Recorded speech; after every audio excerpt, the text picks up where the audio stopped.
દાહોદ જિલ્લાના કતવારા પોલીસે ખંગેલા ચેકપોસ્ટ પરથી વોચ દરમિયાન 33 લાખ ઉપરાંતના વિદેશી દારૂ બિયરના જથ્થા સાથે આઈસર ગાડી ઝડપી પાડી છે.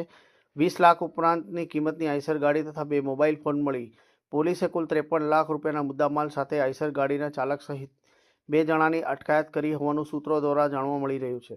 કતવારા પોલીસ સ્ટેશનના પોલીસ ઇન્સ્પેક્ટર યુવી ગામિતી પોતાના સ્ટાફના કર્મચારીઓ સાથે પોલીસ સ્ટેશન હદ વિસ્તારમાં પેટ્રોલિંગમાં હતા. તે દરમિયાન બાતમીના આધારે મધ્યપ્રદેશ તરફથી આવતી MP 13ZQ5704 નંબરની આઈસર ગાડી ઇન્દોરથી વિદેશી દારૂનો જથ્થો ભરી વડોદરા તરફ જવાની હતી. જે બાતમીના આધારે કતવારા પોલીસે ખંગેલા ચેકપોસ્ટ પર વોચ ગોઠવી શિકારની શોધમાં હતા. તે દરમિયાન 12 વાગ્યાના સુમારે બાતમીમાં દર્શાવેલ નંબરવાળી આઈસર ગાડી નજીક આવતા પોલીસે કોર્ડન કરી ગાડીની તલાશી લેતા તેમાંથી ભારતીય બનાવટના વિદેશી દારૂની 33 લાખ ઉપરાંતનો મુદ્દામાલ મળી આવ્યો હતો. ત્યારબાદ પોલીસે વિદેશી દારૂનો જથ્થો તેમજ 20 લાખ કિંમતની આઈસર ગાડી મળી કુલ 53 લાખ રૂપિયાનો મુદ્દામાલ કબજે કરી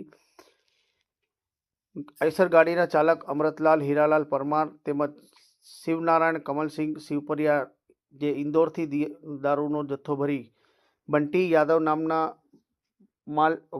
નામક વ્યક્તિને વડોદરા ખાતે આપવા જઈ રહ્યો હતો. પોલીસે ઉપરોક્ત મુદ્દામાલ જપ્ત કરી કુલ 4 લોકો સામે પ્રોહિબિશન અંગેનો ગુનો દાખલ કરી આગળની તપાસ હાથ ધરી છે.